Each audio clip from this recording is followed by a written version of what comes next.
প্রিয় হাজিরিন, যে আয়াতে কারিমা আমি তিলাওয়াত করছি, আল্লাহ রাব্বুল আলামিন মায়ার নবীজিকে ডাক দিয়ে বলেন, ওগো নবীজি, আপনি যখন আপনার উম্মতদের সামনে কথা বলবেন, ওগো নবীজি, আপনি যখন আপনার উম্মতদের সামনে নসিহত পেশ করবেন, আপনি সরাসরি কোরআন থেকে নসিহত করবেন। পড়ি সুবহানাল্লাহ। আল্লাহ রাব্বুল আলামিন পবিত্র কোরআনের সূরা ফুরকানের 33 নম্বর আয়াতের মধ্যে অত্যন্ত পরিষ্কার করে জানিয়ে দিয়েছেন, ওয়ালা ইয়াতুনাকা বিমাতালিন ইল্লা জিনাকা বিল হাক্কি ওয়া আহসানা তাফসীরা।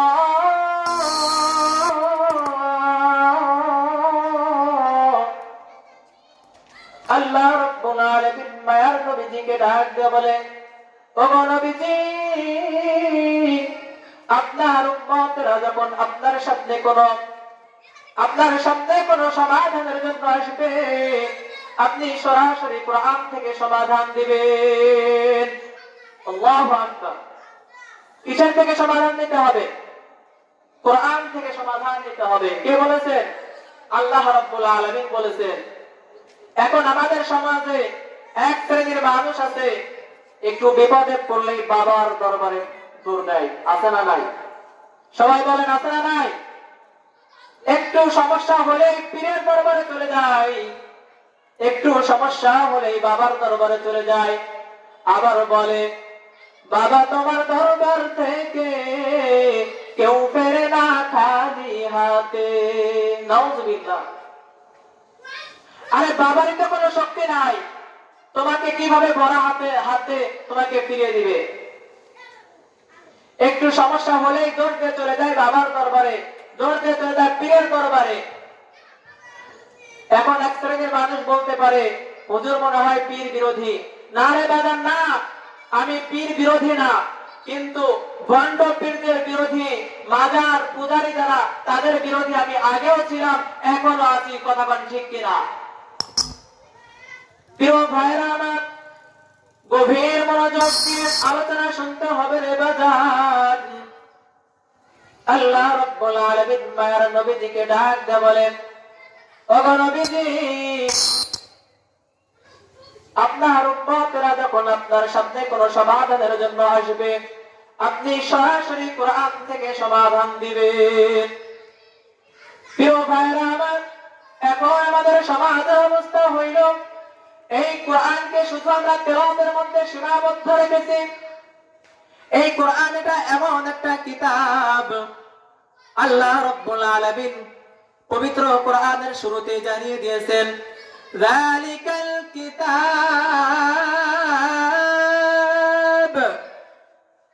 লা রাইবা ফীহি। আল্লাহু আকবার। আল্লাহ রাব্বুল আলামিন পবিত্র কোরআনের শুরুতেই জানিয়ে দিয়েছেন, এটা এমন একটা কিতাব, এই কিতাবের মধ্যে ভুল তো দূরের কথা, সন্দেহযুক্ত কোন হরফ কোরআনের মধ্যে নাই। আল্লাহু আকবার। প্রিয় ভাইরা আমার, এই কোরআন এটা এমন একটা কিতাব, এই কোরআন দিয়ে 3.5 হাত বডি পরিচালনা করা যায়। এটা এমন একটা কিতাব, এই কিতাব দিয়ে পরিবার পরিচালনা করা যায়। এটা এমন একটা কিতাব, এই কিতাব দিয়ে সমাজ চালানো যায়। এটা এমন একটা কিতাব, এই কিতাব দিয়ে রাষ্ট্র পরিচালনা করা যায়। চিল্লা কোন ঠিক কিনা? প্রিয় ভাইরা আমার, মায়ার নবী রাহমাতুল লিল আলামিন মসজিদে বসে, মিম্বারে বসে এই কোরআন দিয়ে রাষ্ট্র পরিচালনা করছে। কথা কোন ঠিক কিনা? প্রিয় ভাইরা আমার, এই কোরআনের মধ্যে সমস্ত সমস্যার সমাধান আছে না নাই?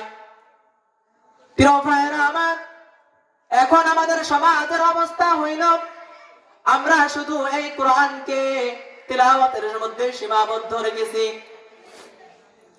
কোরআনের শিক্ষা আমাদের জীবনে আমরা প্রতিফলিত করি না, কোরআনের শিক্ষা আমাদের জীবনে আমরা বাস্তবায়ন করি না। এই জন্য দেখা যায় বিয়ে বাড়িতে বিবাহ অনুষ্ঠান আরম্ভ হয়, বিবাহের খুতবা দেওয়ার জন্য মসজিদের ইমামকে ডাকা হয়। মসজিদের ইমাম সে বিবাহের খুতবা দেয়, খুতবার মধ্যে কোরআন থেকে কিছু আয়াত তেলাওয়াত করে, আশ্চর্য কথা। আবার এই বিয়েকে কেন্দ্র করে বিয়ের আগের দিন রাতে গায়ে হলুদের নামে ছেলে মেয়ে একত্রিত হইয়া নাচ গান বাজনা করতে, কথা কোন ঠিক কিনা? তার মানে বোঝা গেল বিবাহ সম্পন্ন করলো কোরআন অনুযায়ী, আবার কোরআন বিরোধী কাজও করলো। আবার দেখা যায় ব্যবসায়ী ব্যবসা প্রতিষ্ঠান আরম্ভ করার আগে কোরআন থেকে তেলাওয়াত দিয়ে ব্যবসা প্রতিষ্ঠান আরম্ভ করে। ব্যবসা প্রতিষ্ঠান আরম্ভ করার শুরুতে কোরআন তেলাওয়াত দিয়ে আলোচনা শুরু হয়। প্রিয় ভাইরা আমার, হুজুররা দোয়া করে, ওগো রব্বুল আলামিন, ভাইয়ের ব্যবসার মধ্যে তুমি বরকত দাও, হালাল রুজি উপার্জন করার তৌফিক দাও। প্রিয় ভাইরা আমার, অথচ দেখা যায় তিনি ব্যবসা প্রতিষ্ঠান শুরু করার পর তিনি ওজনে কম দেয়, মানুষের সঙ্গে মিথ্যা বলে ধোঁকাবাজি করে প্রতারণা করে, করে কি করে না? তার মানে বোঝা গেল সে কোরআন অনুযায়ী ব্যবসা প্রতিষ্ঠান আরম্ভ করলো, আবার কোরআন বিরোধী কাজও করলো। এরকম ভাবে পার্লামেন্টে যখন পার্লামেন্টের অধিবেশন শুরু হয়, কোরআন তেলাওয়াত দিয়ে পার্লামেন্টের অধিবেশন শুরু হয়, কোরআন তেলাওয়াত শেষ, এরপর হুজুরকে রুম থেকে বের করে দিয়ে জানলা দরজা আটকায় দিয়ে ওই পার্লামেন্টের ভিতরে আবার কোরআন বিরোধী আইন পাস করা হয়। ওই পার্লামেন্টের ভিতরে পতিতার লাইসেন্স দেওয়া হয়, ওই পার্লামেন্টের ভিতরে মদের লাইসেন্স দেওয়া হয়, ওই পার্লামেন্টের ভিতরে কোরআন বিরোধী যত কাজ আছে রে বাবা, কোরআন বিরোধী সমস্ত কাজগুলো জারি করা হয়। কথা কোন ঠিক কিনা? এইভাবে করে মুসলমান, আমরা মুসলমান এরকম করে প্রতিটা জায়গায় প্রতিটা পদে পদে এই কোরআনকে শুধু তেলাওয়াতের মধ্যে সীমাবদ্ধ রেখে নিজেকে যারা কোরআনের শিক্ষা নিজেদের জীবনে প্রতিফলিত করে না, কোরআনকে শুধু তেলাওয়াতের মধ্যে সীমাবদ্ধ রেখে যারা নিজেকে ঈমানদার মুসলমান বলে দাবি করে, তারা আজও পর্যন্ত তারা আদৌ ঈমানদার হইতে পারে নাই। এরা হচ্ছে ঈমানদার নামে টাটকা মুনাফিক। কথা কোন ঠিক কিনা? প্রিয় ভাইরা আমার, মুনাফিক এটা একটা খুব ডেঞ্জারাস ক্যারেক্টার, এটা একটা খুব সেনসিটিভ ক্যারেক্টার। কেন আমি ডেঞ্জারাস বললাম? কেউ যদি আমাকে বলে হুজুর আমি হিন্দু দেখবো, কোথায় যাব? তাকে আমি পরিষ্কার করে বলতে চাই, আমাদের পার্শ্ববর্তী এলাকায় যাও, সেখানে বহু হিন্দু তুমি দেখতে পাইবে। কেউ যদি আমাকে বলে হুজুর আমি খ্রিস্টান দেখতে চাই, কোথায় যাব? তাহলে আমি তাকে বলতে চাই চীন বা মিয়ানমারে চলে যাও, সেখানে বহু খ্রিস্টান দেখতে পাবে। কেউ যদি আমাকে বলে হুজুর আমি ইহুদি দেখবো, কোথায় যাব? তাহলে আমি তাকে বলবো ইসরায়েল চলে যাও, সেখানে বহু ইহুদি তুমি দেখতে পাবে। এবার যদি কেউ আমাকে প্রশ্ন করে হুজুর হিন্দু দেখলাম, বৌদ্ধ দেখলাম, খ্রিস্টান দেখলাম, ইহুদি দেখলাম, এবার আমি মুনাফিক দেখবো কিভাবে? মুনাফিক দেখার জন্য কোথায় যাব? হে মুসলমান আল্লাহর গোলাম, মুনাফিক দেখার জন্য বাহিরে যাওয়া লাগবে না রে বাজার। আপনার এলাকায়, এমনকি এই মাহফিলের প্যান্ডেলের মধ্যে, এই মাহফিলের প্যান্ডেলের আশেপাশে মুনাফিক মুসলমানের সুরত ধরে ঘাপটি মেরে বসে আছে। কথা কোন ঠিক কিনা? প্রিয় ভাইরা আমার, এখন যদি বলেন হুজুর আমি এই মুনাফিক চিনতাম কেমনে, আসেন আপনাকে কোরআন দিয়ে মুনাফিকগুলো চিহ্নিত করে দেয়। আপনাদের কেন্দ্রীয় মসজিদের ইমাম সাহেব, আপনাদের কেন্দ্রীয় মসজিদের খতিব সাহেব যদি জুমার খুতবাতে, জুমার বয়ানের মধ্যে বলে আল্লাহর কোরআন দিয়ে আজকে থেকে এই মসজিদ চলবে, সর্বপ্রথম সভাপতি, তারপর সেক্রেটারি, তারপর ক্যাশিয়ার, আস্তে আস্তে করে সমস্ত মুসল্লিরা হাত তুলে বলবে হুজুর আমরা আপনার সঙ্গে একমত। এই কথা শোনার সঙ্গে সঙ্গে খতিব সাহেব যদি খুশি হয়ে পরবর্তী পয়েন্টে যদি খুশি হয়ে বলে যে আল্লাহর কোরআন দিয়ে মসজিদ চলবে, সেই আল্লাহর কোরআন দিয়ে সমাজ চলবে। যে আল্লাহর কোরআন দিয়ে মসজিদ চলবে, সেই আল্লাহর কোরআন দিয়ে রাষ্ট্র চলবে। এই কথা বলার সঙ্গে সঙ্গে মসজিদের মধ্যে বসে থাকা আবুল কালাম আব্দুল সালাম নামক কিছু মুসল্লি চেহারাটা কালো করে হুজুরের চাকরি খাওয়ার জন্য উঠে পড়ে লেগে যাবে। কথা কোন ঠিক কিনা?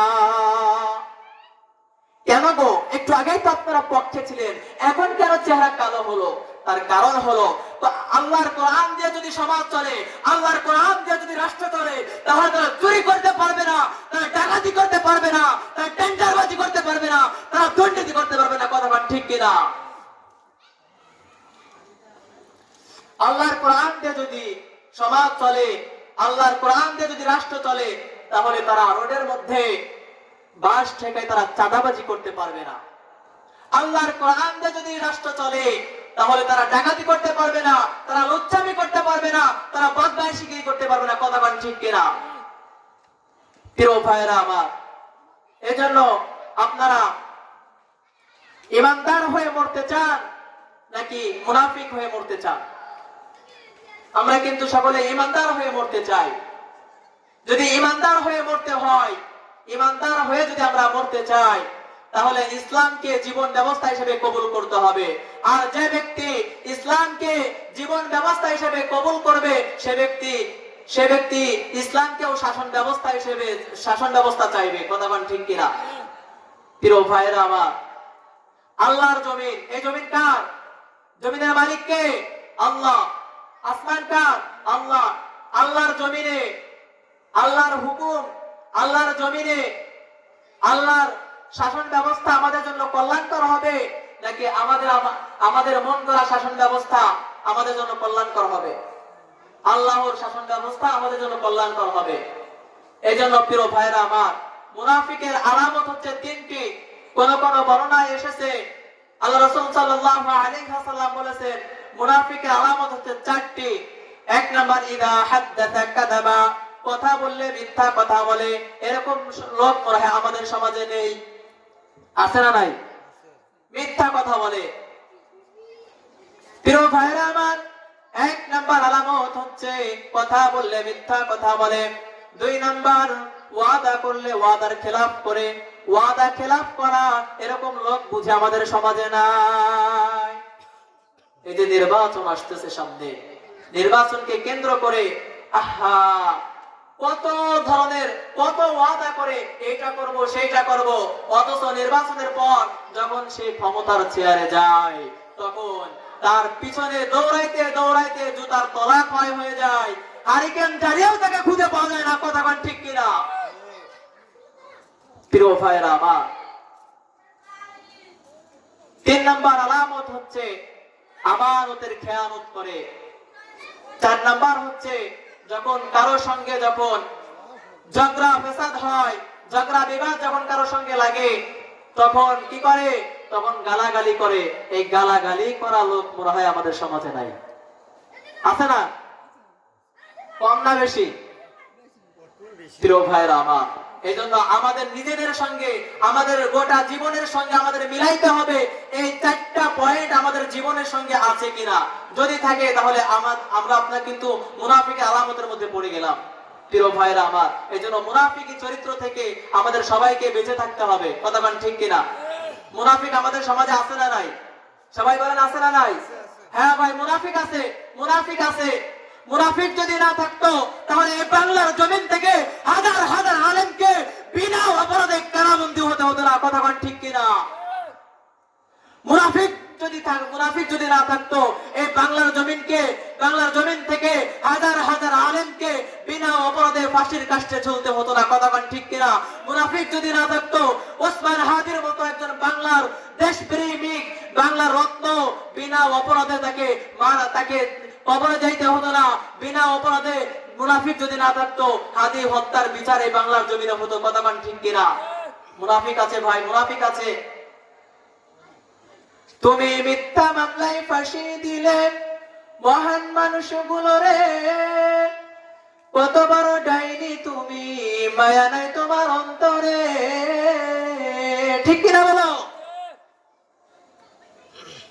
তুমি মিথ্যা মামলায় ফাঁসি দিলে মহান মানুষগুলো রে, কত বড় ডাইনি সেজে মায়া নাই তার অন্তরে।